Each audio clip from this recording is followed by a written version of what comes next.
Hello everyone, welcome to my game week 17 preview for ChampmanFPL, a double game week. So before we get into that, just a quick look at the top scores from the previous game week. So David Foster, winner of the week this week, well played. 103 points with a free hit, nicely done. Can't ask for much more than that from a free hit. Nice to see FPL Jonnock and FPL Thomas on the leaderboard for the week here this week. Big supporters of the game, the guys from the Man on FPL podcast. So 91 from Jonnock with a free hit. I told him to play Kudachini instead of Dudek, so a few points on me there for you, mate. Only because we had the team, and I thought they had a pretty even chance. So that worked out pretty well. Well done, Jonnock and Thomas as well. Where's Thomas? Thomas only a point behind, without a chip even. 90 points without a chip. So yeah, Man on FPL guys, smashing it this week. I think they deserve a shout out for that. It's to say, big supporters of the game. And then the overall leaderboard. So yeah, David Foster won the week, and he's up to 5th place. Really big move. Look at that. He's made like 30, 40 points on lots of people there. So it can be done. That would have been a massive move. The rest of the first page, there's a couple of more big scores, but all pretty even other than that. Myself 69. It's okay. I should have done Van Nistelrooy to Henry. I rolled my transfer, so yeah, I just got to make the most of having 2 transfers in the bank now, because I've lost some points there. I should have just bought Henry in this week, really, and it would have been even better. But really happy with Kevin Phillips there. Top of the pile for my Sims last week, so obviously gone with that, and did the goods, so that's all good. So trod water this week, remained in 18th place. So as I say, I've got 2 free transfers rolling into the double now, so got to make the most of those after missing out on those Henry points that I probably should have gone for, really, in hindsight. But hindsight's a wonderful thing. Okay, into this week. Let's do the double. Let's do the doubles at the end. Otherwise, just because it might get a little bit messy. So let's do Blackburn Leeds first.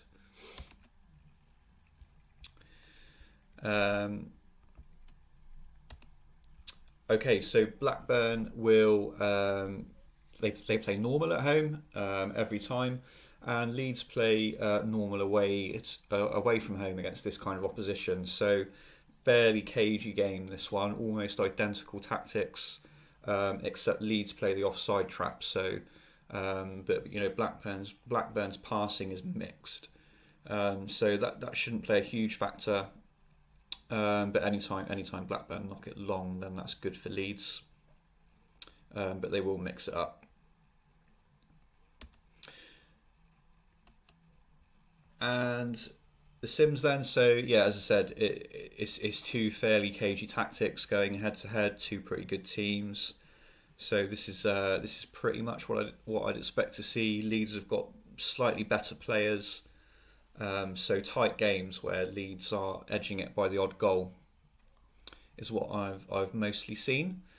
So yeah, 1-1, 1-0, 2-1 Leeds looks like the kind of result we're going to see. Only 3 greens out of 40 between the 2 teams. So yeah, wouldn't expect a goal fest in this one.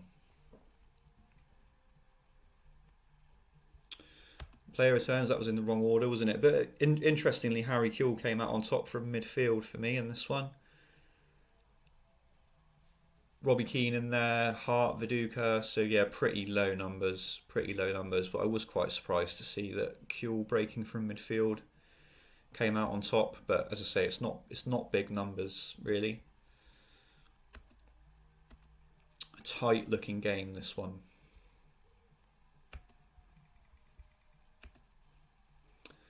Charlton Ipswich. Charlton will attack this game. Ipswich will play normal. So yeah, reasonably open. Home team just a little bit more aggressive. and that's borne out here. Open game, so Ipswich comfortably over a goal a game. Only blanked 3 times. They've scored 2 or 3 a lot, but Charlton just shading it a few more greens. Only blanked twice. So yeah, could be a fun game, this one. Again, I'd probably play Doherty again this week if you've got him. Brian Hughes, he's definitely got to play this week, I think. And Jason Ewell. So yeah, this looked good. I think Charlton have got a few good fixtures coming up, or they do, and they definitely did. But as we'll look at the end, they've now got a blank. They've now got a blank in game week 18, which is a bit of a spanner in the works. I'd have definitely been keen on getting Ewell in this week, but now they've got a blank the week after, so something to bear in mind there.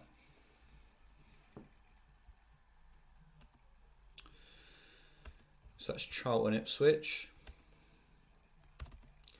Derby Sunderland. Derby always attack at home. Sunderland will play normal. So again, reasonably open game. Home team slightly more aggressive, as is often the case. And Derby shading it. So pretty similar kind of story, really. Derby hitting 3 or more. 6 times there. That's pretty good. Only 2 blanks. So Derby looking strong in this game. So I've got Jody Morris in my squad, so he's going to start this week, I think, looking at this.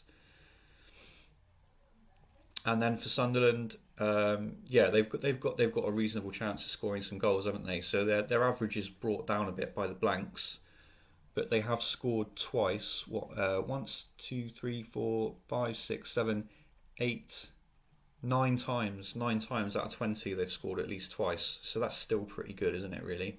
The average looks pretty underwhelming, but you've got almost a 50% chance of them hitting 2. That's still pretty good, isn't it? Clean sheets, yeah, out the window, really. Wouldn't rely on it for either team. Player returns, so Burley came out on top. Since Derby have made their new signings, they've brought in, like Oakley. Burley, I think, hasn't been playing so much in our sim. I have brought Oakley into the squad in my sims, but just moving someone in the database doesn't have quite the same effect sometimes as an actual transfer in the game. So Burley still keeps playing for me. So just bear that in mind. The thing to take from it is there's lots of Derby players on this list. It's a good game for them. The goals are coming from all over the pitch, attack and midfield, and even Nicholson from the back. It's one that don't focus on the name Burley at the top. It's showing you that goals are coming from midfield as well as the front two. And then Kevin Phillips, as you'd expect. As I say, Sunderland has scored twice, a lot in that game. Definitely. If you brought Kevin Phillips in last week, I think he's good again this week. And Sunderland have got Villa at home next week as well. So I think Phillips is a hold for me based on this.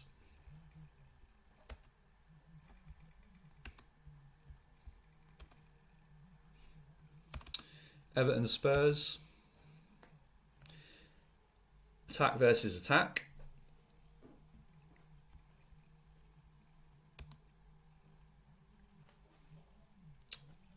And results in what should be a pretty good game. Both teams to score looks fairly likely. Everton scoring twice, 3 times a lot. Spurs doing it a fair amount as well. What have Spurs got? Once, twice, 3, 4, 5, 6, 7, 8, 9, 10, 11. So Spurs' average is brought down by their blanks, but they've actually scored at least twice, 11 times here. That's what I would take from it. Attack versus attack. Potential for a really good game here.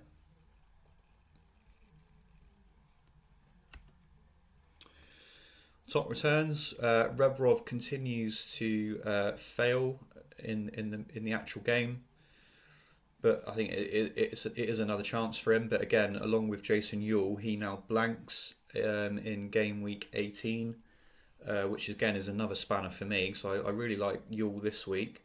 And I said last week I'm tempted to bring Rebrov in just because I think he's, based on his season-long averages, he's bound to score sooner or later. But again, now he blanks, not this week, but next week. But it does mean that Yule and Rebrov will have a double game week in game week 22. So something to think about there. I suppose, to me, the downside of that is now everybody's probably going to get Rebrov in for that double, and it won't be me trying to make a punt on it anymore. It will be everyone doing it. But there you go. That's the way it goes.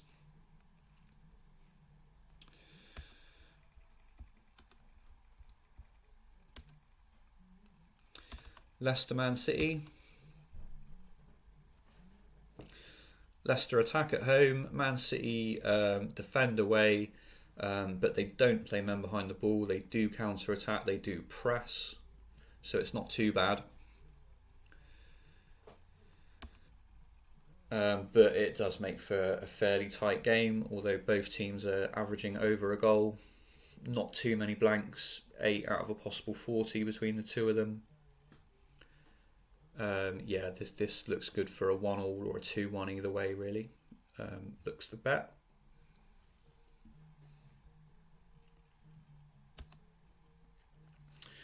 Svensson and One Shot, the only two players that showed any kind of consistency.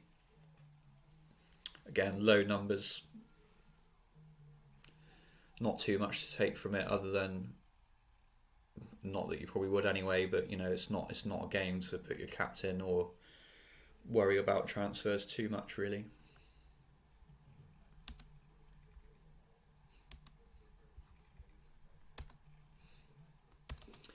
Newcastle Chelsea.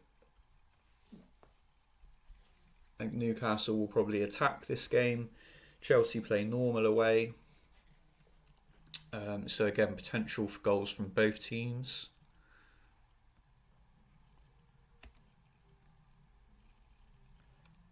And both teams comfortably over a goal a game. Newcastle a few more blanks, which you'd expect. As I've said lots of times before, Newcastle's long ball tactic always has the potential to just be tragic and just not work, especially when you're pinging balls to a defence as good as Chelsea's.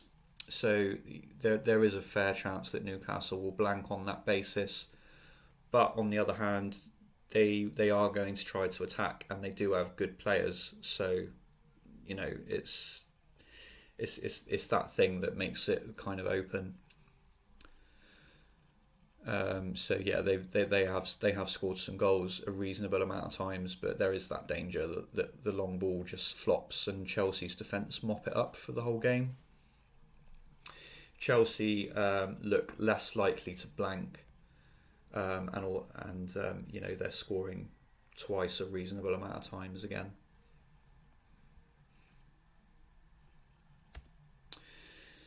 So player returns. So Newcastle players, again, these aren't big numbers, but Newcastle players just edging it on by virtue of the fact that they got those sort of big scores a couple more times, really.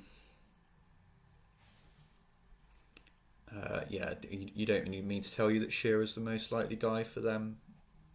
Some goals from midfield, and Chelsea not out of this by any means. They're scoring. They look good to score, don't they? And they've got a fair chance of scoring twice.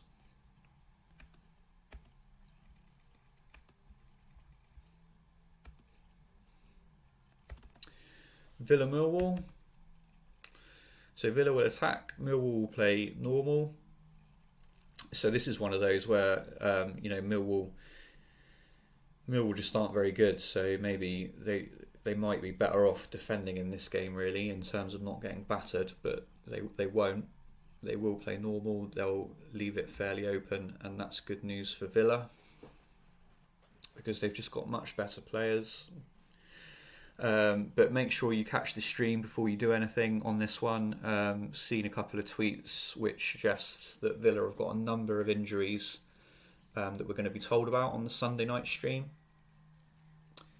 So make sure you catch that, or at least catch the tweets that come out the next morning before you plan around this. But yeah, depending on that news, if it still looks like Villa are going to field a strong team, then you'd expect them to win quite comfortably. But Millwall again, it's another game where you wouldn't bet against the away side scoring a goal. But Villa have definitely got the potential to haul in this one.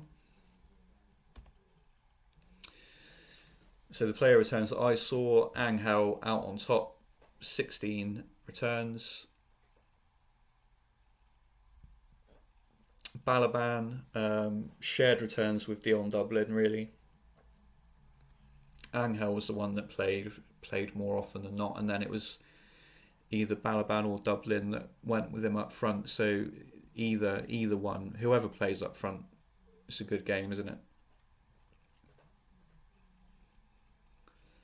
Say Millwall did score a few goals. Harris, Savarese, I think Alex Anderson is still a reasonable shout this week. 7 clean sheets for Villa. Depends who you've got in your squad, I guess.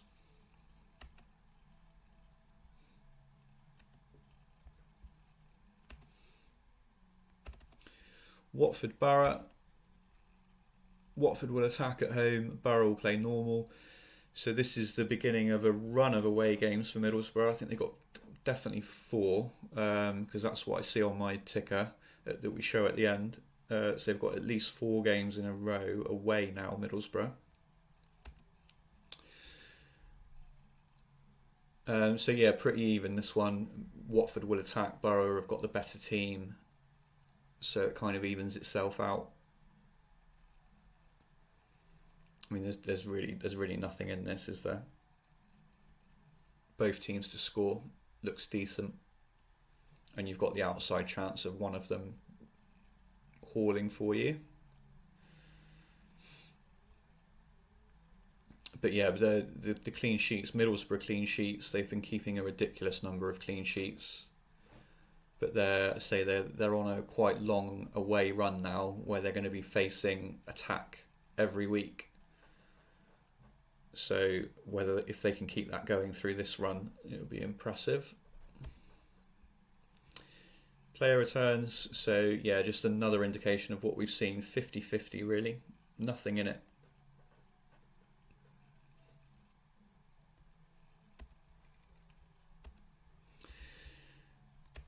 Okay, on to the double then. So the Arsenal double. How have I done this? So so I haven't put the tactics screen up. I mean, but Arsenal have got 2 home games. They're going to attack both of them. Okay.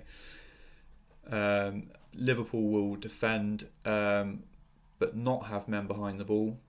Bolton will defend, and they will have men behind the ball.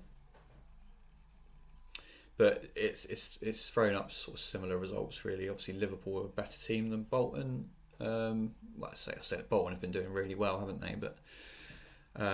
But yeah, so it's 2 pretty tight games. The home game is more comfortable for Arsenal because, as I say, Bolton will play men behind the ball, so they won't attack Arsenal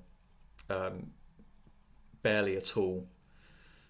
Whereas Liverpool will try and have a go when they win possession. So 2 fairly tight games. So I like Arsenal's defence better than their attack for this double, really. I think, Henry's an obvious pick. Would he play both games? Who knows? So I think, Liverpool's a high rep team, so I'd be shocked if he didn't play the Liverpool game. But then given the Bolton game's only a few days later, Bolton, they're not rep 12, but they are lower rep. So I don't know. I guess I'm kind of talking aloud as to my own thoughts about my own team, really. But yeah, Henry's probably a good pick. And he's going to get extra points for turning up. There's extra bonus points on offer, all that kind of thing, and that kind of goes for Bolton as well. Although they don't look likely to win either of their games, they're going to get an extra 2 points for showing up if they play 60 minutes twice. 2 lots of bonus on offer. and you never know, they could nick a goal. So returns then. So this is the Arsenal returns over both games. So these 20 returns for Henry came over the 2 games. I thought I may as well do it like this because, you know, if you've played him, you've played him. You can't transfer him in and out between the games. So, and the same applies to every other player. So yeah, it's okay. It's only really Henry that's really pulling away. I would say it's not a double I would rip my team up for personally. I'll probably do Van Nistelrooy to Henry because I can just do it in one move and I've got 2 transfers. But aside from that, I'm not too sure myself.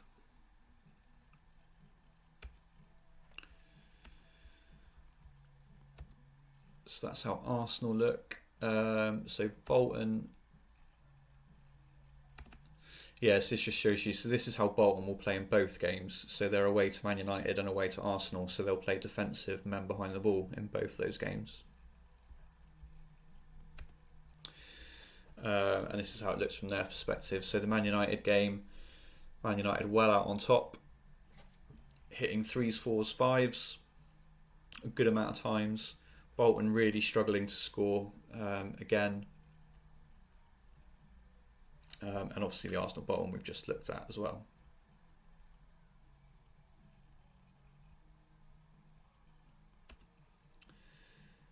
And these were the Bolton returns. So yeah, 2 fixtures. This was as good as it got. Only 2 players from Bolton hit more than 6 times in the 2 games combined. It really is just whether they can nick a goal, whether their defenders can get nick some bonus points. I mean, if someone like Colin Cooper gets 4 points for turning up and gets 3 bonus, say, over the 2 games, that's 7 points. So in the context of a single week, 7 points is still pretty good, isn't it? So so I wouldn't rip my team up to get 3 players from each team. But it could get you a few extra points, I suppose, here and there. And the United returns in their game against Bolton. So Varane came out on top. Van Nistelrooy into double figures, Giggs, Beckham, York. So yeah, it did look a good game for Man United. But yeah, lots of goals from midfield, really. Not the first time I've said that about Bolton, that the opposition goals tend to come from midfield rather than the strikers.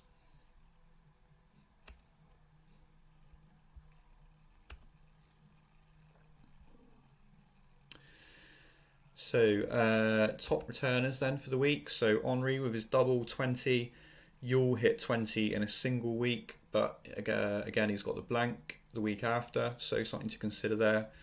Varane, Man United looked really good in that game against Bolton. Angel, Aston Villa at home to Millwall looks really good. Derby at home to Sunderland, scoring plenty of goals in an open game. Any of the Derby attacking players really you could put here for Burley. And Kuehl, surprisingly consistent in what looked a really tight game between Blackburn and Leeds.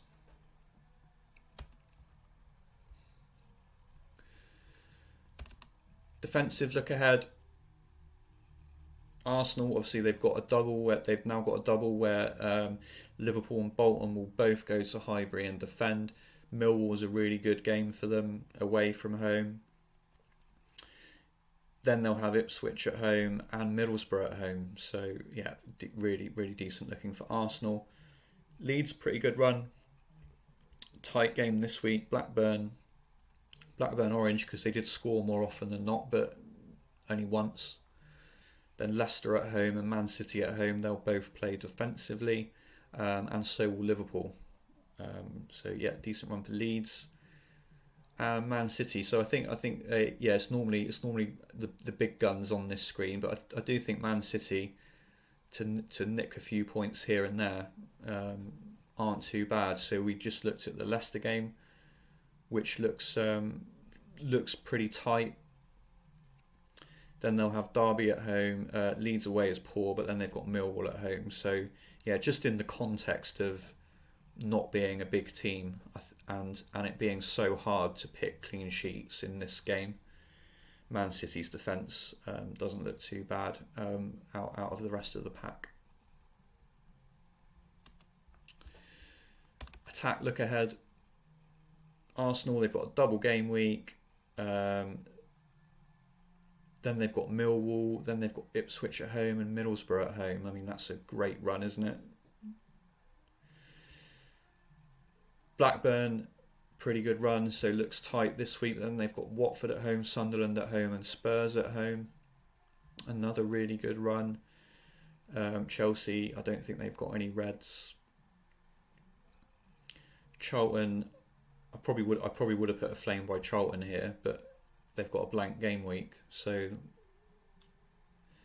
yeah, that's a bit frustrating. I think Yule as a transfer in would have been really interesting this week with that Ipswich game, and then Spurs at home, and then Bolton and Newcastle at home. But yeah, that blank puts a bit of a spanner in that one. Leeds still got a good run. Man United, Newcastle, I think no greens, but we've just looked at the Chelsea game. Then Ipswich away. Ipswich aren't brilliant. Middlesbrough at home and Charlton away. That's a pretty good run. You know, Shearer could easily score 5+ goals in the next 4 weeks, I think. And Sunderland, yeah, as I said from the outset, this is a pretty good run for Kevin Phillips. If you brought him in last week for the week where he looked really hot, I think he could be a hold for a little bit.